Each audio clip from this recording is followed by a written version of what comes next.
Hi there, Matt here from Rusty Monkey. Welcome to another Monkey Monday. Chris is with me, but he's fallen asleep on the floor because he finds this topic a little bit dull. I, however, love it, and I'm going to make it as exciting for you as it is for me. All right, it's not really exciting, but we're going to try and make it really easy for you. And this is about moving your website. So maybe you're a SME and you sort of have an IT department and you're trying to get your website moved from one web agency to another web agency. Your company's grown and now you've got the complexity of working out where everything is.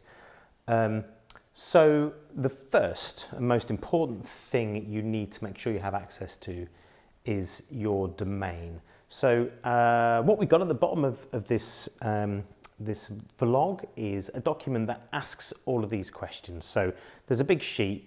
So you can skim over this really, just download it, send it to your web agency, it'd probably be the best way of doing it.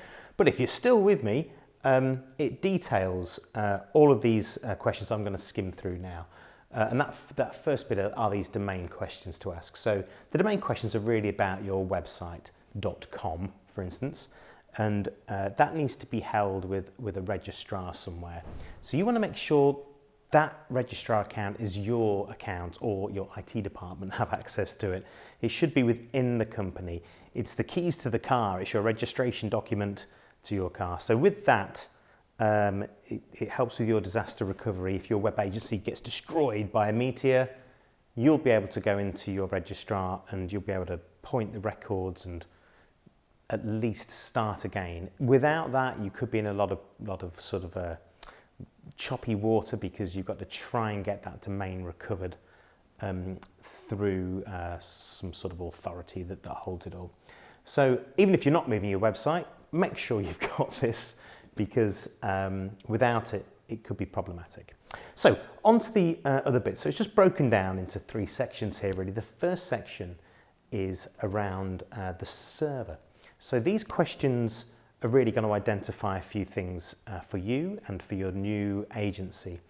So first off, we want to find out what hardware it's on. Is it a dedicated server? How big is it? Do they provide an email service as well? Some web agencies do that. What is the cost and the term? Is there a security certificate attached to the website? Nowadays there should be. Does it use a CDN? Is there a backup service somewhere that we want to continue using? Do you have FTP access? All of these kind of things, all detailed in the crib sheet below. After that, you kind of want to ask some questions around the website itself. So once your new agency understands these bits, they'll be able to sort of determine what piece of hardware your website should go on. But also this bit will help too because this determines a few things. So what platform is your website built on? Is it WordPress? Is it Magento? Is it something totally bespoke that your existing agency has built from scratch? Are there any logins that you need to know or that your agency holds that you're not sure of? Can they provide all of the files in the database? Is it set up in a Git repository somewhere? Have they written any bespoke code for you? So have they written something that connects the e-commerce system to a clever pick ordering system in their warehouse, something bespoke that couldn't be fulfilled by a third-party plugin there? Or equally, is there any automation going on? Are you connecting through an automation system such as Zapier or something like that? And are there any licenses for any of this third-party stuff? Finally, some of the web agencies who provided this service may also be providing some online marketing services for you as well. So do they have access to your Google accounts, your Google Analytics, your Google Search Console, all of those kind of things? Any other SEM accounts that they might be running? Do they have a Moz account that they've set up for you that you want access to?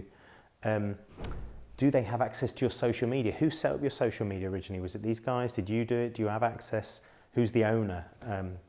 Without knowing these, you can sometimes get in a position where you don't have the ownership of some of these bits of digital property.